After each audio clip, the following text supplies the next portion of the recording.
Quarta-feira, 13 de março. Iniciemos em nome do Pai, do Filho, do Espírito Santo. Amém. Ó bom Deus, apesar da nossa pequenez, queremos te agradar nas pequenas coisas do dia a dia. Dai-nos um coração cheio de amor por ti, pela igreja, para que amando a ti amemos também todos os nossos irmãos, por Cristo, Senhor nosso. Amém. Hoje eu quero te convidar para a gente meditar junto a primeira leitura, profeta Isaías, capítulo 49. Vai dizer assim: Eis o que diz o Senhor. No tempo da graça eu te atenderei. No dia da salvação eu te socorrerei. Eu te formei e designei para fazer aliança com os povos, para restaurar o país e distribuir as heranças devastadas, para dizer aos prisioneiros: sai, e àqueles que mergulham nas trevas, vinde à luz. Ao longo de todo o trajeto terão o que comer, sobre as dunas encontrarão alimento, não sentirão fome nem sede. O vento quente e o sol não os castigarão, porque aquele que tem piedade deles os guiará e os conduzirá às fontes.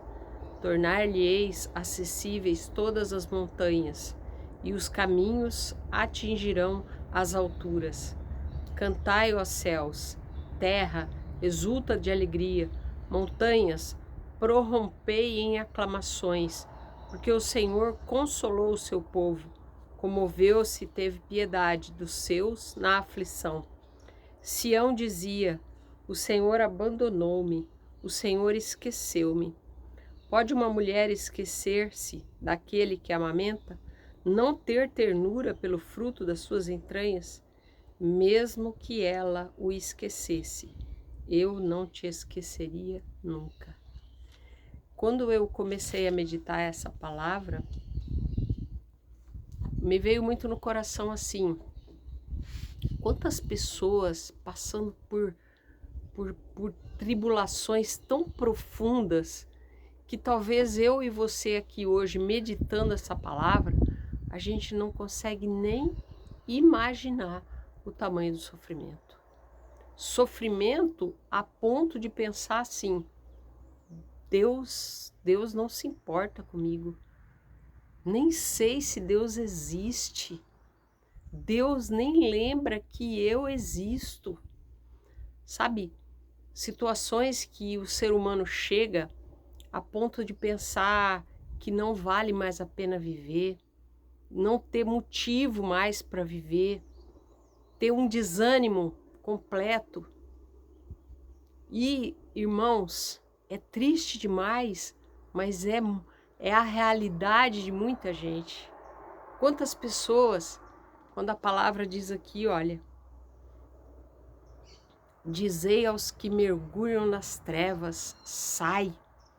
Quantas pessoas mergulhadas nas trevas, na escuridão de um quarto, sem ânimo, sem coragem para viver, com um semblante acabado, entristecido.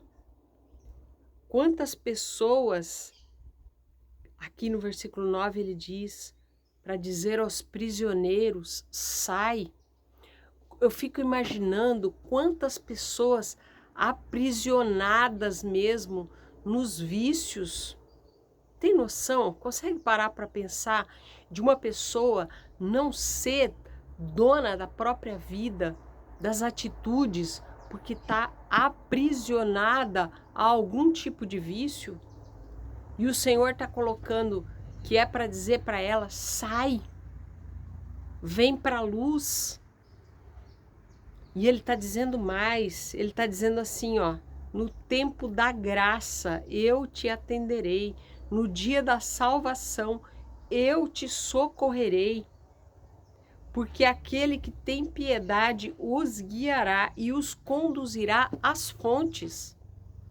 Então, eu creio que eu aqui agora, nesse dia, nessa quarta-feira, falando com você, E você aí do outro lado, se você está numa saúde mental, se você está num processo espiritual de crescimento, muito, com certeza nós não estamos numa situação terrível, como narra a palavra para aquele povo daquele tempo, mas principalmente como narra a palavra para muitos hoje.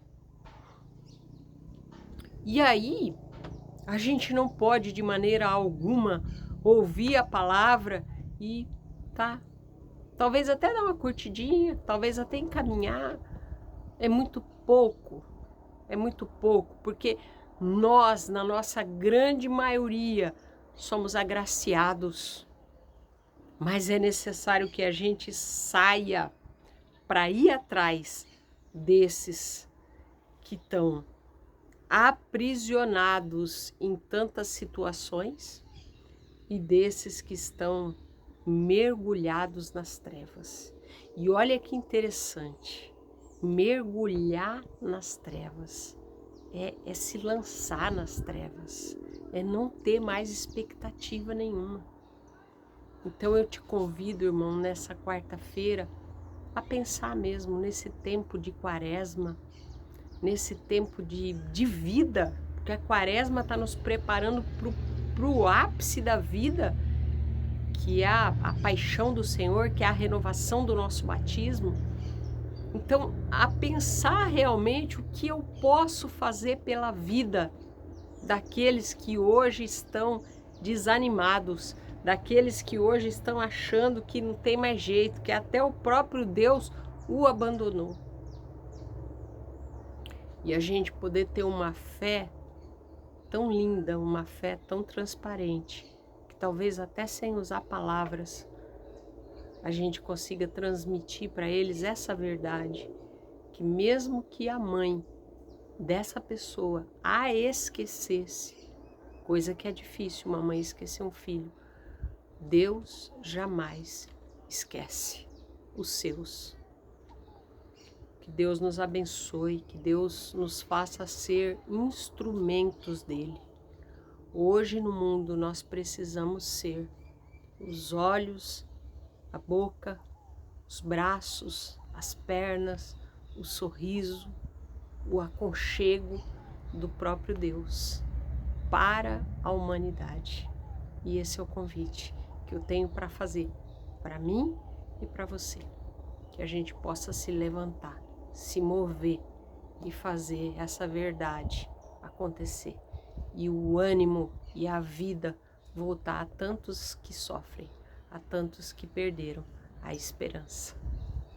Que o próprio Deus possa nos ungir, nos capacitar, vir sobre nós e sobre todos aqueles que necessitam da graça, da presença e do socorro dele, que é o nosso Deus Todo-Poderoso, que é Pai, Filho e Espírito Santo. Amém. Grande abraço. Até o nosso próximo encontro, se Deus assim nos permitir.